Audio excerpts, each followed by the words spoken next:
Hello everyone. Last video में हमने देखा था अर्बन लाइवलीहुड। आज हम जानेंगे कि what is the difference between organised and unorganised sectors. ठीक है, सबसे पहले आपको ये पता होना चाहिए कि ऑर्गेनाइज्ड सेक्टर्स और अनऑर्गेनाइज्ड सेक्टर्स में क्या डिफरेंस है।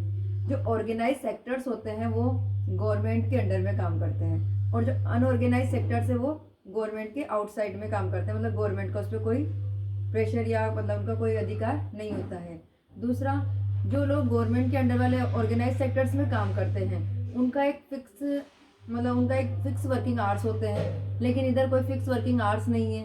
जैसे कि मान लो कभी एक्स्ट्रा काम आ गया तो जो ओनर है वो आपको एक्स्ट्रा वर्क भी करवा सकता है, एक्स्ट्रा टाइम के लिए रुकने को भी कह सकता है। इधर फिक्स वर्किंग आवर्स होते हैं, अगर आपको 5 घंटे के लिए नौकरी करनी तो 5 के लिए ही करनी, फिर कुछ भी हो जाए। इधर आपको एक्स्ट्रा वर्क भी दिया जा सकता है। इधर यहाँ पे थोड़ी सैलरी ज़्यादा होती है देन कंपैरिजन अनऑर्गेनाइज सेक्टर्स के।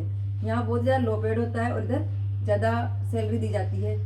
ऑर्गेनाइज सेक्टर्स में आपको सैलरी के अलावा भी दूसरे बेनिफिट्स भी दिए जा सकते हैं, जैसे कि ट्रैवलिंग बेनिफिट जिसे हम यात्रा भत्ता बोलते हैं, मेडिकल दिया जाता है, और भी कई तरह की सुविधाएं जो है ऑर्गेनाइज सेक्टर्स में दी जाती है। लेकिन इस तरह की कोई सुविधाएं अनऑर्गेनाइज सेक्टर्स भी जो काम करते हैं उनके लिए नहीं होती हैं। इसके अलावा गवर्नमेंट सेक्टर्स हैं या ऑर्गेनाइज्ड सेक्टर्स हैं, अगर उनमें जो व्यक्ति रिटायर हो जाता है तो उसके बाद में उनको पेंशन वाली जो फैसिलिटी वो भी दी जाती है, लेकिन अनऑर्गेनाइज सेक्टर में ऐसा नहीं होता है। तो इस तरह से आपने देखा कि ऑर्गेनाइज सेक्टर और अनऑर्गेनाइज सेक्टर्स में इस तरह का डिफरेंस है। यहाँ पे मैंने कुछ पॉइंट्स लिखे हैं, ये आपको याद होने चाहिए, जैसे कि organise sectors and unorganise sectors under the supervision of government. ये गवर्नमेंट के अंडर में काम करते हैं, outside the control of government, इन पे गवर्नमेंट का कोई कंट्रोल नहीं होता है। Follow the rules and regulations. देखिए, ऑर्गेनाइज्ड सेक्टर जो होते हैं फॉलो करते हैं रूल्स को, कुछ नियम होते हैं एम्प्लॉयमेंट्स के लिए, ठीक है, लेकिन rules and regulations are not followed. यहाँ पे कोई रूल एंड रेगुलेशन फॉलो नहीं किए जाते हैं। सिक्योरिटीज ऑफ एम्प्लॉयमेंट, यहाँ पूरी की पूरी सिक्योरिटी दी जाती है एम्प्लॉयमेंट को, उनके जो भी स्पेशल उनको जो बेनिफिट है वो दिए जाते हैं। लो पेड जॉब, ये थोड़ा लो पेड जॉब है।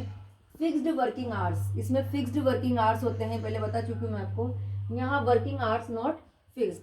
अब आगे देखेंगे कि अर्बन लाइवली जो अर्बन एरिया है वहाँ पे कौन कौन से जो वर्क है लोग करते हैं, ठीक है। अब हमने जान लिया कि ऑर्गेनाइज सेक्टर क्या है और अनऑर्गेनाइज सेक्टर क्या है। अब हम देखेंगे कि जो अर्बन एरिया में लोग ऑर्गेनाइज सेक्टर में तो काम करते हैं, उसके बारे में आप जान ही गए हो कि गवर्नमेंट जो जॉब करते हैं, जो कि गवर्नमेंट के अंडर में काम करते हैं वो तो करते हैं, उसके अलावा भी तो लोग अपनी आजीविका चलाने के लिए काम करते होंगे। तो सिटी में लोग क्या क्या काम करते हैं देखिए। Selling vegetables door to door, देखा होगा आपने, सब्जियां बेचते हैं लोग। Working in small garment shop, जो कपड़ों की दुकानें होती हैं उन पे काम करते हैं। Working in bank travel agencies, bank वगैरह में लगे रहते हैं, प्राइवेट बैंक्स में। वर्किंग इन प्राइवेट स्कूल्स में टीचर्स पढ़ाते हैं, तो वो भी कोई फिक्स जॉब नहीं है प्राइवेट स्कूल की, ठीक है। Working in hotels and restaurants, hotel में काम करते हैं, रेस्टोरेंट्स में काम करते हैं, देखा होगा आपने, वेटर्स वगैरह का काम करते हैं, मैनेजर का करते हैं। वर्किंग इन ऑफिसेज में भी काम करते हैं।